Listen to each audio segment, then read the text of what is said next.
So now we've just opened Photomatix now. So this is just it's quite a simple program, but it's quite powerful. So what we do is first thing we do is we load bracketed photos. So we're going to select those three images that we made with the different tone maps or the different exposures.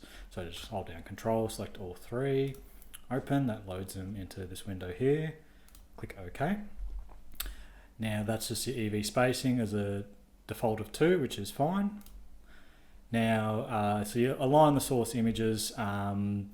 Basically, what this means is, if you did the HDR photographs, handheld, which is never recommended, but if there was sort of like a bit of shift between each photo, when you would load it in, you'd go handheld and you'd use the perspective shift correction, and that just basically corrects the sort of shifts, and occasionally you'll see ghosts, which you can then have the option to remove, but we won't be doing that with this particular image, so we'll just go take it on tripod, because as I said, it was all based on one image which hasn't moved, so that's fine. So then we just click align and merge to HDR, and Photomatix is just going to do its thing. Okay, so this is our preview of our HDR image. So to the right here, we've got all our different presets. So the default is obviously the first one. So there's quite a few different ones that you can kind of look through. I mean, that one's a bit gross. There's all sorts of different ones. Enhanced, it's kind of nice. And then you got like the creative one, like that's a real HDR kind of biz, But there's a lot of noise that can be introduced when you sort of overkill everything like that. So that's just something to be aware of. But again, these are all just your different presets which you can muck around with. What have we got? Oh, natural, maybe balanced. Yeah, we'll go balanced. So basically, this is like your base, and then you work on this base through these options here. So we'll click on balance. That seems like a reasonably good one to work with. So you've got a few different processes. You can go exposure fusion, or you can go tone mapping. We'll go with tone mapping today, but again, you can play around with that particular function if you like to. So your strength is basically your overall strength of the tone mapping itself. So that's really sort of bringing out the information. So if you bring it right down, it sort of crushes it, but when you boost it right up, it's it's introducing a lot more information within the image. So it's easy to overdo it. So the more strength you add, the more grain that you sort of will introduce. So that's just something to be aware of. Because I don't want too much grain, so I think that's an acceptable amount. Tone compression, so that sort of, I believe that darkens it. Okay, yeah, so we'll darken it a little bit with the tone compression. Yep, that's okay. Okay, so you get your lighting effect, so that sort of changes the way the light sort of bounces within the image. It just changes that one. So again, it's again personal preference.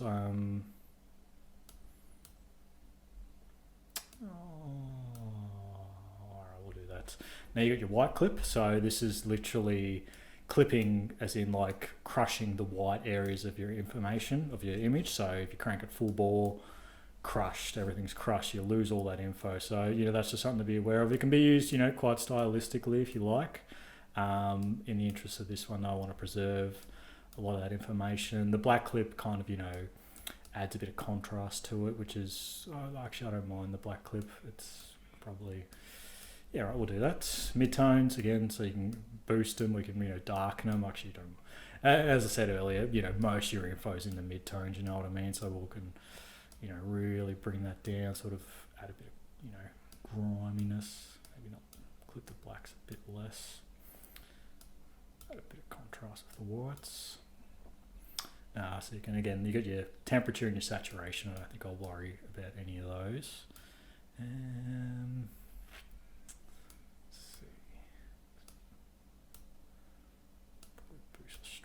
More because I've sort of because I've crushed the midtones, there's not as much noise getting introduced when you increase the strength, so you can kind of add a little bit more detail to it. Okay, and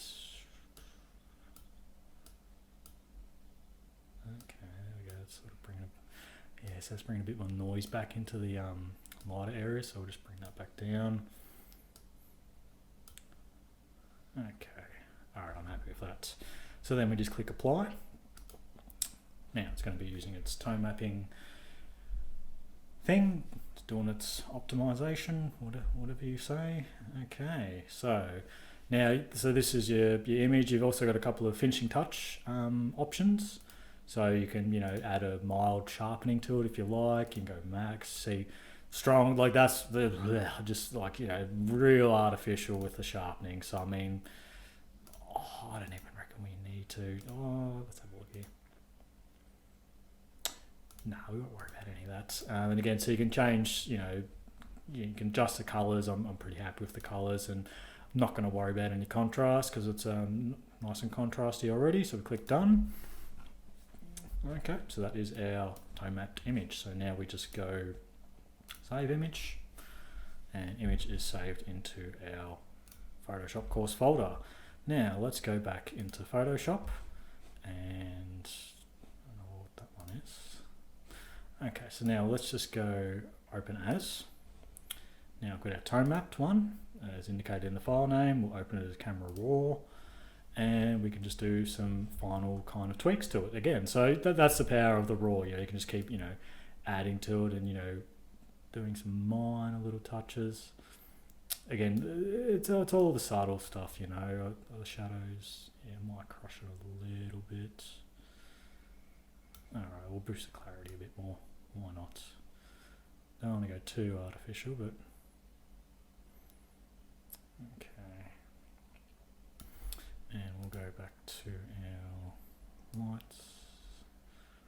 Bit of lightness, bit of highlights, a little bit of darkness. And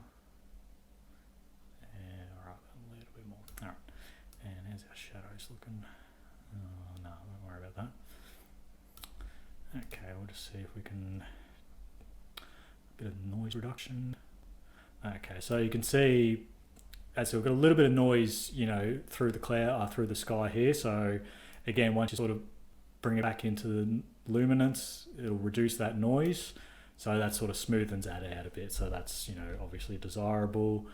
Oh, do we need to sharpen it? No, it's pretty sharp.